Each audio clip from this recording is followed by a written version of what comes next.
제 인생이 70번째 가을을 맞이한 날이었습니다. 그날따라 유난히 하늘은 높고 공기는 상쾌했어요. 제 칠순을 축하라도 해주는 듯 창문으로 쏟아지는 아침 햇살이 유난히 따스하게 느껴졌지요. 오랜만에 모든 자식과 손주들이 한자리에 모일 생각을 하니 이른 새벽부터 마음이 설레 잠을 설쳤습니다. 이런 날은 고작 몇 년 전까지만 해도 상상하기 힘든 풍경이었습니다. 영감이 살아있을 때야 북적이는 게 일상이었지만 그이가 훌쩍 떠나고 나서는 횡한 집안의 적막을 견디는 게 제 일이 되었으니까요. 그래서 오늘 같은 날이 제게는 가뭄의 단비처럼 소중하게만 느껴졌습니다. 미리 예약해둔 한정식 집으로 가기 전 딸 내외와 손녀 민서가 먼저 집에 들렀습니다.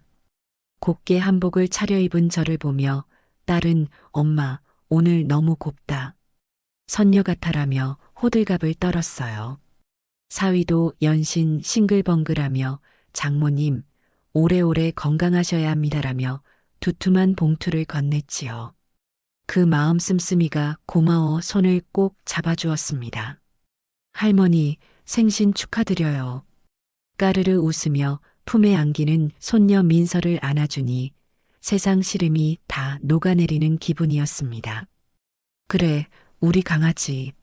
너도 오늘 예쁘게 꾸몄네. 온 집안에 사람의 온기와 웃음소리가 가득 차니 비로소 살아있는 것 같다는 생각이 들었습니다. 하지만 그 온기 속에서도 마음 한편에는 꺼지지 않는 불씨 같은 걱정이 남아 있었어요. 바로 아들 내외였습니다. 잔치가 시작될 시간이 다가오는데도 부부는 코빼기도 보이지 않았습니다.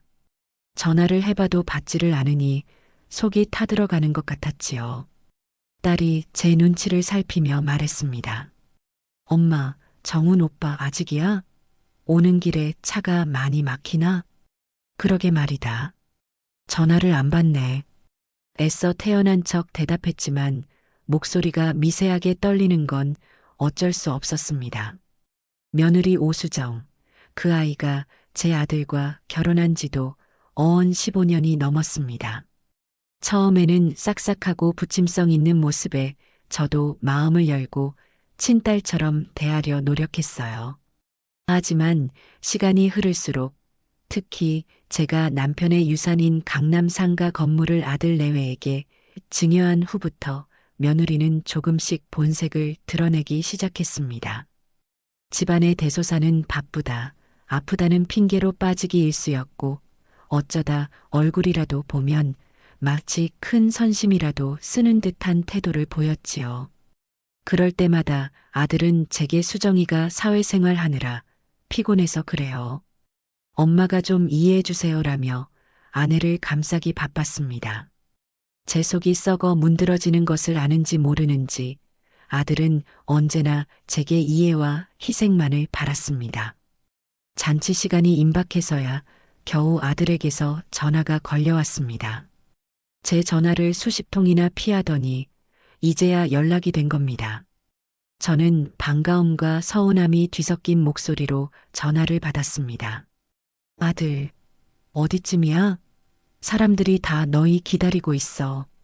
그런데 수화기 너머로 들려온 아들의 목소리는 잔뜩 기어들어가는 힘없는 소리였습니다. 엄마, 죄송해요. 저희 오늘 가기 힘들 것 같아요. 순간 심장이 쿵하고 내려앉는 것 같았습니다. 뭐, 그게 무슨 소리야?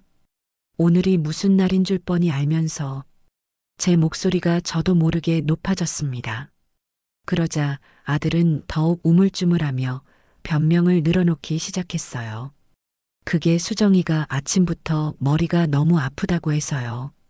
지금 침대에서 일어나지도 못하고 있어요. 편두통이 심하게 도진 것 같아요. 기가 막혔습니다. 편두통이라니. 며느리의 그 핑계는 이제 지긋지긋할 정도였습니다. 시아버지 제사 때도 김장하는 날에도 심지어 제가 가벼운 수술로 병원에 입원했을 때조차 며느리는 급성 편두통을 앓았습니다. 세상에 이렇게 선택적으로 찾아오는 편두통도 있나 싶어 헛웃음이 나올 지경이었지요. 제가 아무 말도 못하고 있자 아들이 다급하게 말을 이었습니다. 정말이에요, 엄마. 얼굴이 새하얗게 질려서 끙끙 앓고 있는데 저라도 혼자 가려고 했더니 옆에서 간호 좀 해달라고 해서 어쩔 수가 없었어요. 정말 죄송해요. 이따가 따로 찾아뵐게요. 그때였습니다. 수화기 너머로 아들의 목소리 뒤편에서 날카롭고 짜증 섞인 며느리의 목소리가 희미하게 들려왔습니다. 아, 진짜. 그냥 못 간다고 해. 머리 깨질 것 같으니까 말 시키지 마. 분명 며느리의 목소리였습니다. 아파서 끙끙 앓는다는 사람의 목소리라고는 믿기지 않을 만큼 기운 넘치고 신경질적인 목소리였어요. 그 순간 제 머릿속에 무언가가 뚝 하고 끊어지는 소리가 났습니다. 아, 또 시작이구나. 오늘 같은 날까지 저렇게 나를 무시하고 기만하는구나. 온몸의 피가 차갑게 식는 기분이었습니다. 하지만 저는 평생을 그렇게 살아왔듯 분노를 속으로 사기며 아무렇지 않은 척 대답해야만 했습니다. 그래, 알았다. 아픈 사람 옆에 있어줘야지 별 수 있겠니? 약 잘 챙겨 먹이고 푹 쉬라고 전해줘라. 우리는 괜찮으니 걱정 말고. 네, 엄마. 정말 죄송해요. 전화를 끊고 나서 저는 한동안 그 자리에 못 박힌 듯 서 있었습니다. 옆에서 대화를 듣고 있던 딸이 제 얼굴을 살피며 조심스럽게 물었습니다. 엄마, 괜찮아? 오빠랑 새언니 못 온대? 저는 고개를 들어 딸을 보며 애써 미소를 지어 보였습니다. 응, 새애기 몸이 많이 안 좋단다. 괜찮아. 우리끼리 오붓하게 보내면 더 좋지, 뭐. 자, 이제 그만 가자. 사람들이 기다리겠다. 제 말에 딸은 더 이상 아무것도 묻지 않았습니다. 그저 제 팔을 부축하며 안쓰러운 눈빛을 보낼 뿐이었지요. 한정식 집에 도착하니 이미 많은 친척과 지인들이 자리를 채우고 있었습니다. 주인공 중 한 명인 아들 내외의 자리가 휑하니 비어 있는 것을 본 사람들이 수군거리기 시작했어요. 아니, 정훈이는 왜 아직 안 와? 며느님은요? 저는 사람 좋은 미소를 얼굴에 걸친 채 아들에게서 들은 변명을 그대로 반복해야만 했습니다. 오다가 며느라이가 갑자기 몸이 안 좋아져서요. 병원에 들렀다 온다고 조금 늦는답니다. 금방 올 거예요. 새빨간 거짓말이었습니다. 오지 않을 것을 알면서도 저는 제 아들과 며느리의 체면을 위해 그리고 이 잔치를 망치고 싶지 않은 제 자신을 위해 가면을 써야 했습니다. 잔치는 화기애애한 분위기 속에서 진행되었지만 제 마음은 타들어가는 숫덩이 같았어요. 음식은 무슨 맛인지도 몰랐고 사람들의 축하 인사도 귀에 제대로 들어오지 않았습니다. 그저 텅 비어 있는 두 개의 의자만이 제 눈에 아른거릴 뿐이었지요. 그렇게 허무하게 칠순 잔치는 끝이 났습니다. 며칠이 지나고 잔치의 소란스러움이 썰물처럼 빠져나간 집에는 다시 정막만이 남았습니다.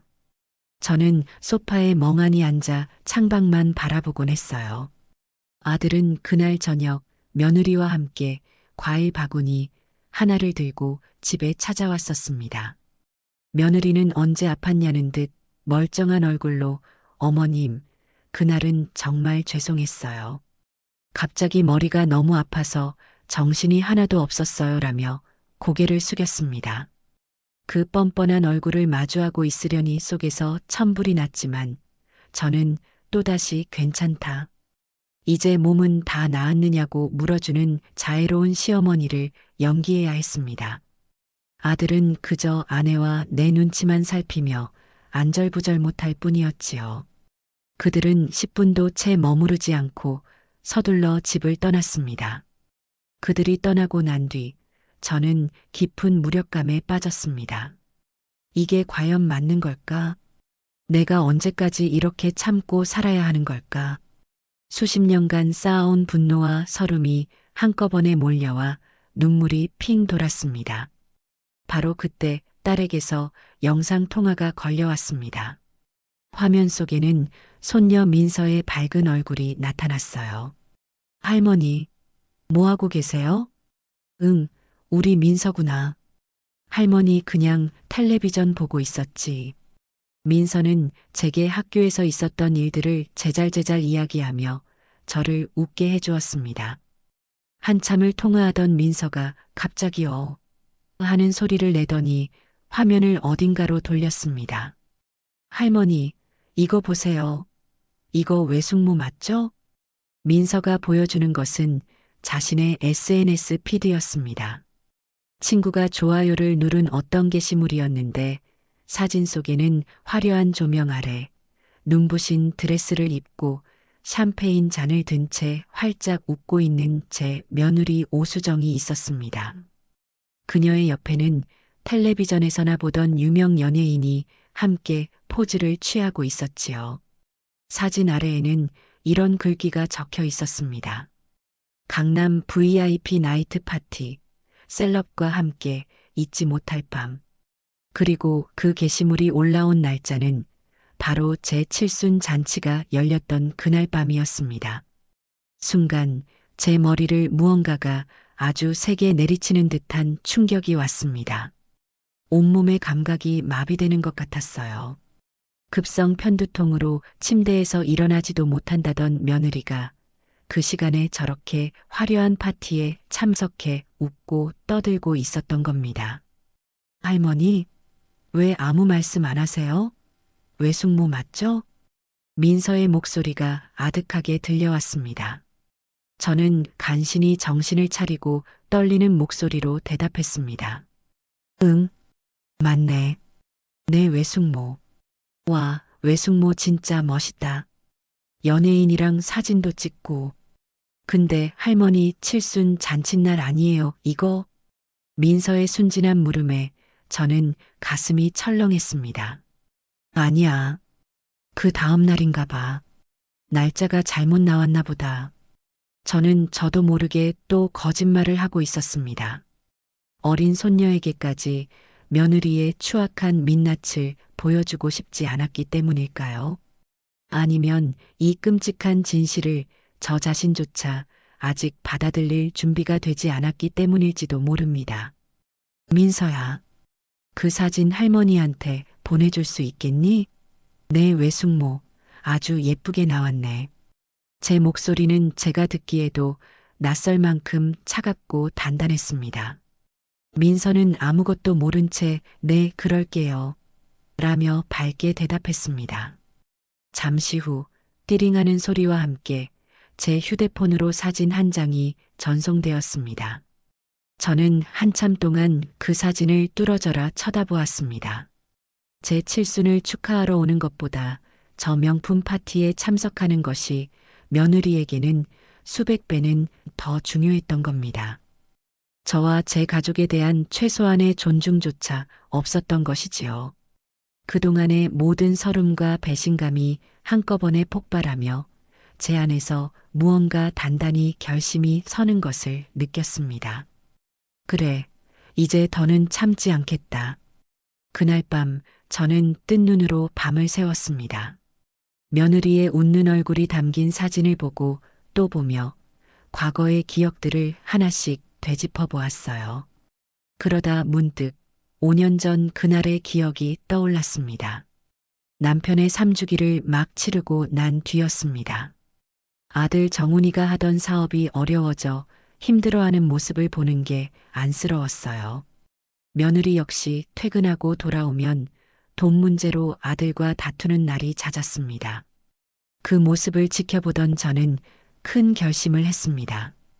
남편이 평생 땀 흘려 일궈 제게 남겨준 유산, 강남의 3층짜리 상가 건물을 아들 내외에게 증여하기로 마음먹은 겁니다. 그 건물은 단순한 재산이 아니었습니다. 젊은 시절 시장 한 귀퉁이에서부터 시작해 억척같이 돈을 모아 마련한 우리 부부의 역사이자 자부심이었습니다. 저는 변호사 사무실에서 아들 내외를 앞에 앉히고 말했습니다. 이 건물 너희에게 주마. 이걸로 사업빚도 갚고 남는 월세 수입으로 안정적으로 살아라. 대신 조건이 있다. 너희가 내 노후를 책임져야 한다. 내가 아프거나 힘들 때 내 곁에서 힘이 되어 다오. 그거 하나만 약속해 다오.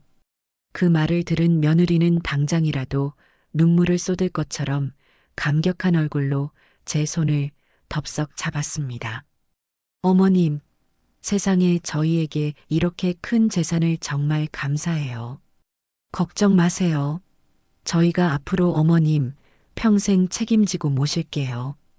매일매일 찾아뵙고 외롭지 않게 해드릴게요. 정말이에요, 어머님. 아들 역시 어머니 감사합니다.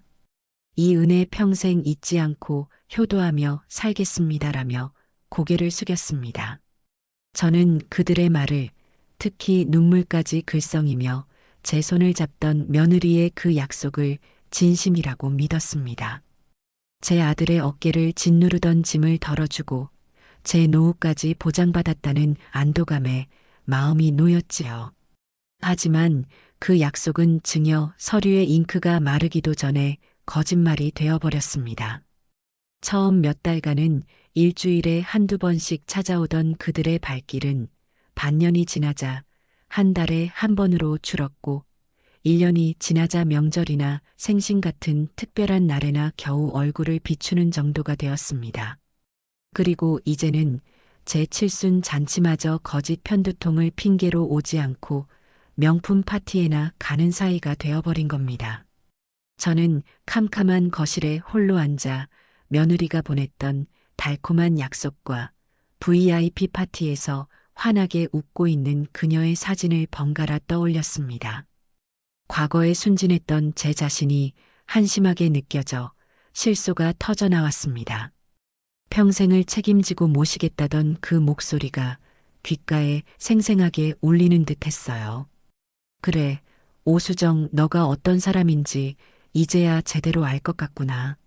새벽의 푸르스름한 여명이 창문을 비출 무렵 저는 자리에서 일어났습니다. 더 이상 무력하게 앉아 눈물만 흘리는 박미자는 없었습니다.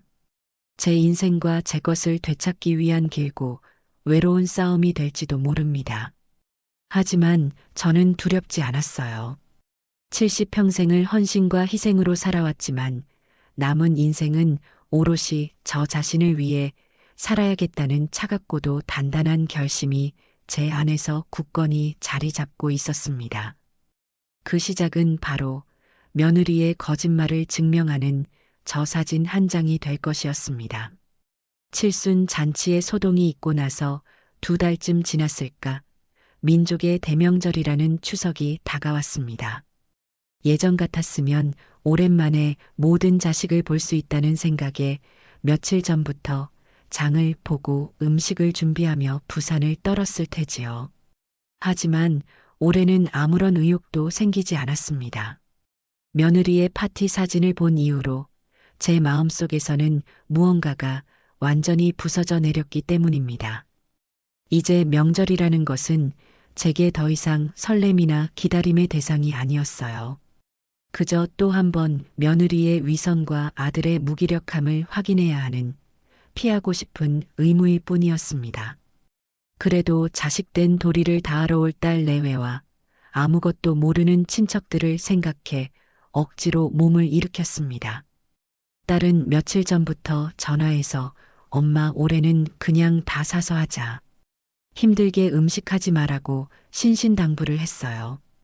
그 마음이 고맙기도 했지만 텅 빈 제사상에 사온 음식을 올리고 싶지는 않았습니다. 그것은 먼저 간 영감에 대한 예의도 제 자신에 대한 예의도 아니라고 생각했지요. 추석 전날 저는 평소처럼 시장에 가 핵곡식과 좋은 과일, 싱싱한 나물들을 사왔습니다. 그리고 온종일 부엌에 서서 묵묵히 전을 부치고 탕을 끓였습니다.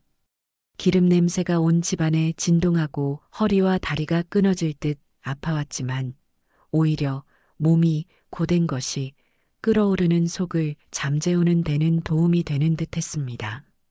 아무 생각 없이 기계처럼 몸을 움직이는 동안에는 적어도 며느리의 그 뻔뻔한 얼굴을 떠올리지 않아도 되었으니까요.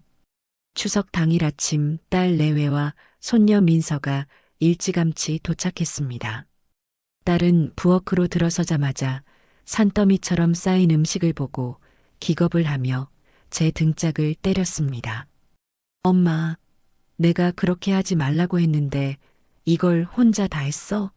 아이고, 우리 엄마 어떡해. 괜찮다. 매년 하던 건데 뭘. 너희들 먹일 생각하면서 하니까 하나도 안 힘들어. 제 거짓말에 따른 속상한 표정을 지으면서도 이내 팔을 셔츠를 걷어붙이고 저를 돕기 시작했습니다. 사위는 거실에서 제사상 차리는 것을 거들었고 민서는 송편에 꿀을 바르며 조잘조잘 떠들어댔지요. 북적이는 집안의 풍경은 잠시나마 제 마음의 응어리를 잊게 해주었습니다.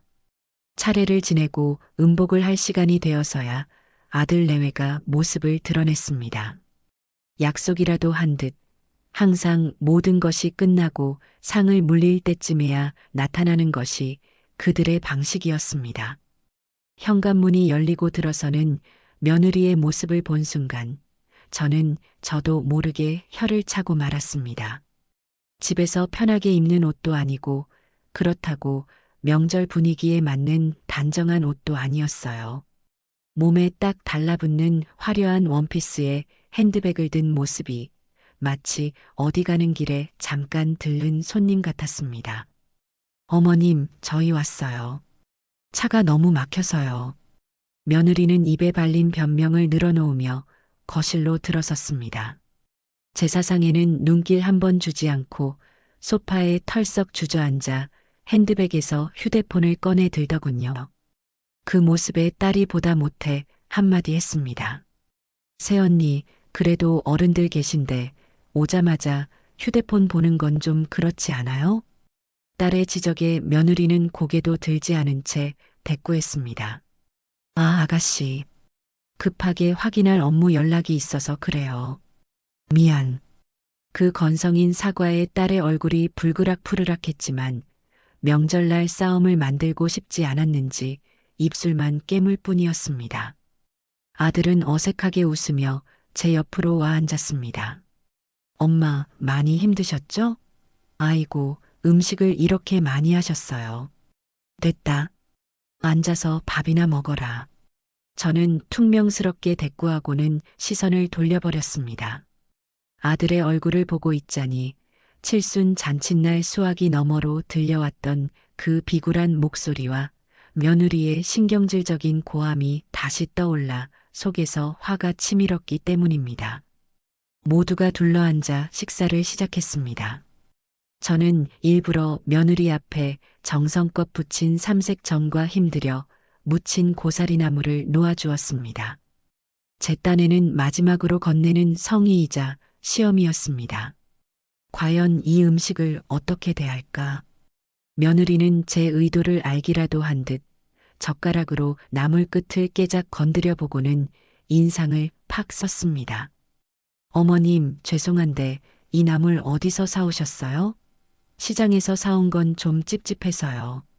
그 한마디에 식탁의 모든 소음이 뚝 그쳤습니다. 모두의 시선이 며느리에게로 향했어요.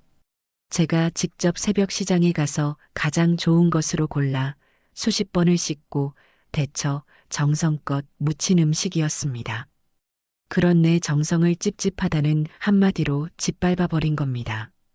저는 애써 분노를 누르며 말했습니다. 내가 시장에서 사다가 직접 다듬고 무친 거다.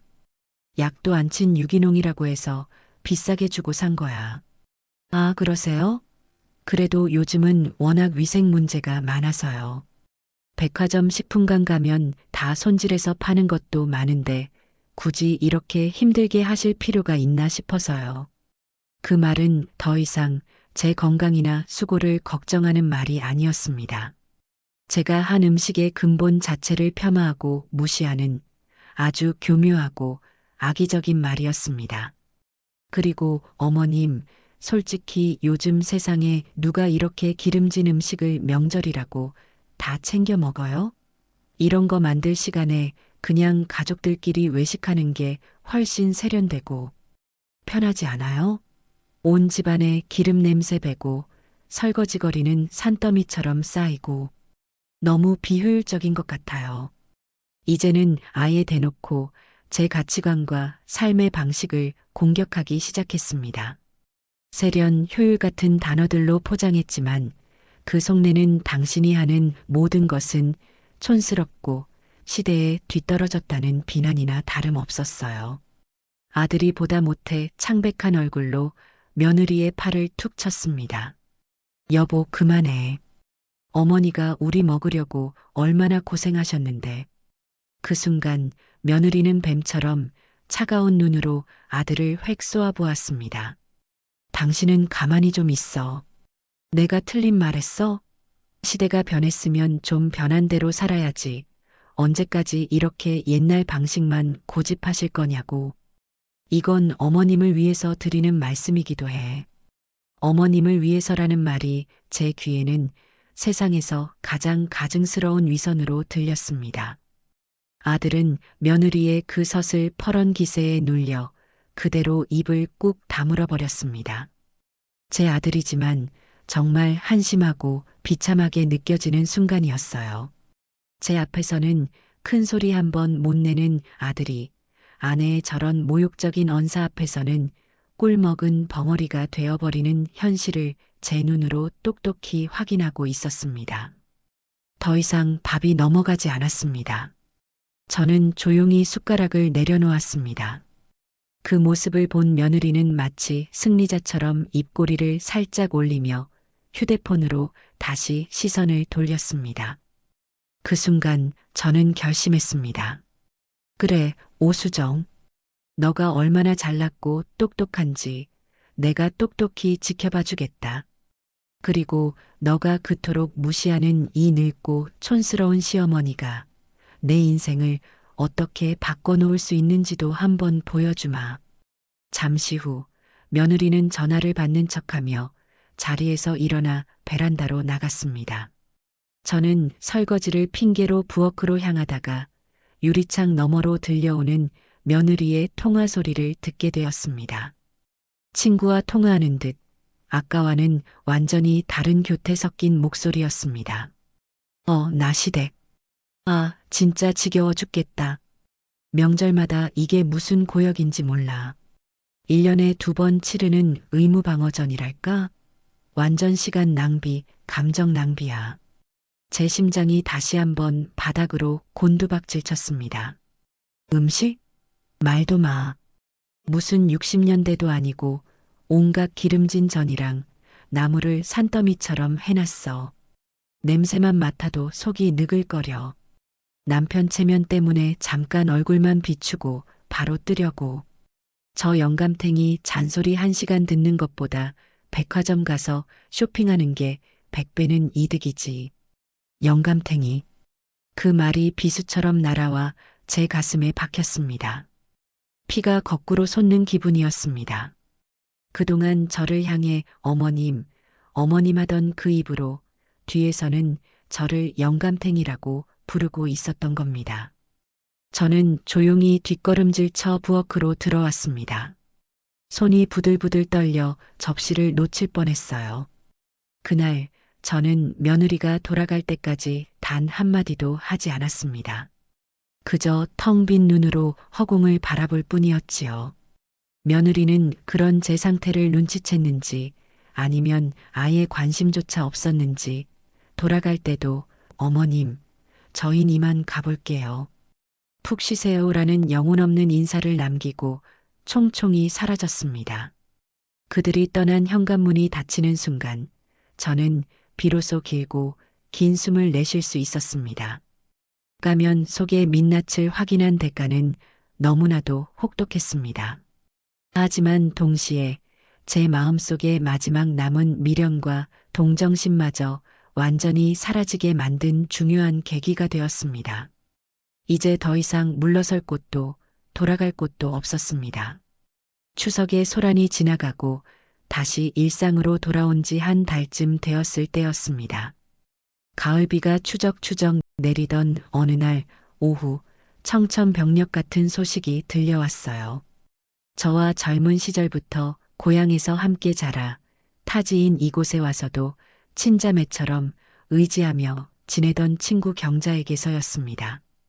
경자의 딸에게서 울먹이는 목소리로 전화가 걸려온 겁니다. 이모, 저희 엄마가요, 갑자기 쓰러지셨어요. 저는 심장이 덜컥 내려앉아 자초지종을 물었습니다.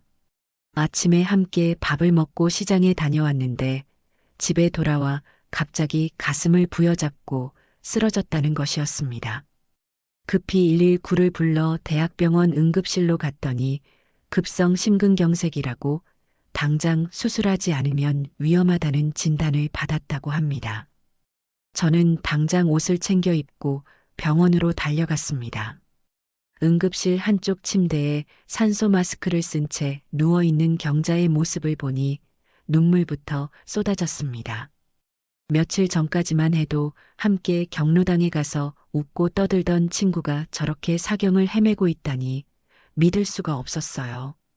경자의 딸은 제 손을 붙잡고 하염없이 눈물만 흘렸습니다. 이모, 수술만 하면 괜찮아지실 거래요. 그런데 수술비가 너무 커서 남편을 일찍 여의고 홀로 식당 일을 하며 딸 하나를 키워낸 경자는 가진 재산이 많지 않았습니다. 딸 역시 결혼해서 넉넉지 않은 형편에 아이 둘을 키우고 있었고요. 갑작스러운 수술비와 입원비를 감당하기에는 벅찬 상황이었습니다. 저는 경자 딸의 어깨를 두드리며 말했습니다. 걱정 마라. 돈은 내가 어떻게든 마련해 볼 테니 너는 내 엄마 곁이나 잘 지키고 있어. 병원에서 돌아온 저는 밤새 잠을 이루지 못했습니다. 통장을 확인해 보니 제가 당장 내어줄 수 있는 돈은 500만 원 남짓이었습니다. 수술비로는 턱없이 부족한 금액이었지요. 고민에 고민을 거듭하던 제 머릿속에 잊고 있던 존재가 떠올랐습니다. 바로 제가 아들 내외에게 증여한 강남의 상가 건물이었습니다. 그 건물에서는 매달 꽤 많은 월세가 나오고 있었습니다. 아들 내외의 생활비를 쓰고도 남을 금액이었지요. 저는 그것이 이제 아들 내외의 재산이라는 것을 잘 알고 있었습니다. 하지만 그 재산의 시작은 저와 제 남편의 피와 땀이었습니다. 그리고 부양이라는 약속이 전제된 것이기도 했고요. 저는 이것이 바로 그 부양의 일부가 될 수 있지 않을까 생각했습니다. 제게는 가족이나 다름없는 친구의 목숨이 경각에 달린 위급한 상황이었으니까요. 다음 날 아침 저는 큰 마음 먹고 아들에게 전화를 걸었습니다. 자식에게 돈 얘기를 꺼낸다는 것이 죽기보다 싫었지만 경자를 생각하면 다른 방법이 없었습니다. 아들, 엄마야. 네, 엄마. 웬일이세요? 저는 자초지종을 설명했습니다. 경자가 쓰러져서 급하게 수술을 해야 하는데 형편이 어려워 수술비가 모자라다는 이야기까지요. 그리고 조심스럽게 본론을 꺼냈습니다. 그래서 말인데 혹시 그 상가 월세 나오는 것에서 1,000만 원만 먼저 좀 빌려줄 수 있겠니? 경자네 사정이 나아지면 바로 갚으라고 할게. 안 되면 내가 매달 조금씩이라도 갚아나가마. 제 말이 끝나자 수화기 너머의 아들은 한동안 말이 없었습니다. 어색한 침묵이 흘렀지요. 저는 그 침묵의 의미를 알아차리고 가슴이 싸늘해졌습니다. 이윽고 아들이 우물쭈물 입을 열었습니다. 엄마. 그건 제가 결정할 수 있는 문제가 아니라서요. 수정이랑 상의를 좀 해봐야 할 것 같아요. 또 수정이었습니다. 제 아들은 이제 자기 재산에 대한 권리조차 아내에게 모두 넘겨버린 허수아비나 다름없었습니다. 저는 실망감을 감추고 마른 목소리로 대답했습니다. 그래, 알겠다. 그럼 내 아내랑 상의해보고 다시 연락해다오. 전화를 끊고 기다리는 시간은 지옥처럼 길게 느껴졌습니다. 과연 며느리가 허락을 해줄까? 칠순 잔치와 추석 때의 일을 생각하면 기대하지 않는 편이 나았지만 그래도 사람의 목숨이 달린 일이니 혹시나 하는 신락 같은 희망을 품고 있었습니다.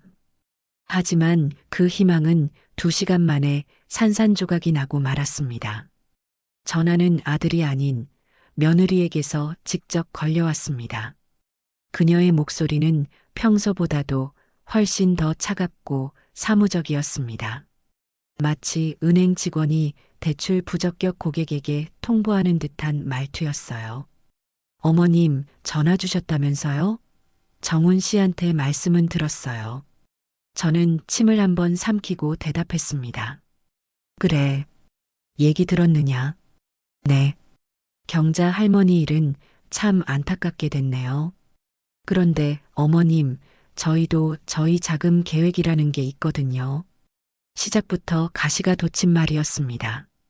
그 건물 월세 수입은 전부 저희 노후 자금이랑 나중에 애들 유학 보낼 돈으로 적금을 붓고 있어요. 지금 여기서 1,000만 원이라는 큰 돈을 빼면 저희 계획이 전부 틀어지게 돼요. 이자 손해도 막심하고요. 저는 기가 막혀서 말이 나오지 않았습니다.